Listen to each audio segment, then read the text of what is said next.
Hello, assalamualaikum warahmatullahi wabarakatuh. Nandito na tayo sa Isimiga Mall.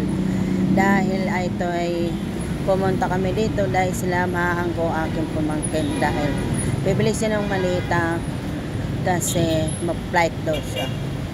So ito na, tumatawa lang ako kasi para makita niyo Isimiga Mall. Tsara, ito na, sampa lang si Lola. So ang pinapaliwanag ko sa inyo na ito Isimiga Mall para makita nyo kung ganun kalaki yung iba, hindi pa siya nakapunta.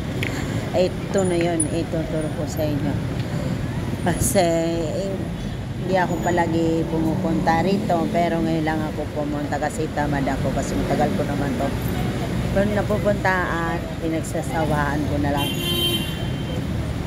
kaya ito na papakita ko sa inyo. So para makita ninyo na iyan, iano ko yung camera sa inyo. So nakakatawa lang talaga kasi tuwa kang pamangkin, may hawak ng camera, sabi niya, tingnan mo, sabi mo tita, ang katawan mo lumit na medyo. Sabi ko talaga ngayon kasi nagpapayat talaga ako kasi sobrang taba ko dati, kaya medyo nag-diet lang ako, kaya kumayat naman ako ng konti, hindi naman ganun kalaki, hindi naman puman, kaya nasabi ko lang na ito. So ayan po ang bago nila dito, na daming mga tao na nagpipicture, pinipicturean dito, pero pumunta sila, pinipicture nila.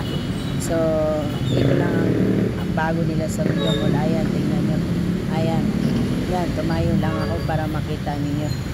Ayan, daming tao, tumalikod akong tinuro ko nga sa inyo dahil yan, daming tao nagpipicture, diba?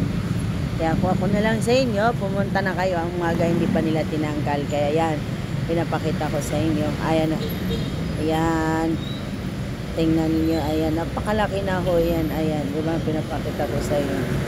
So hindi ako lumapit, video malayo kasi nakakahiya, maraming mga tao na nagpipicture. So, diba yan? May narchik pa ang ilong ko. May kulangot yata. Joke!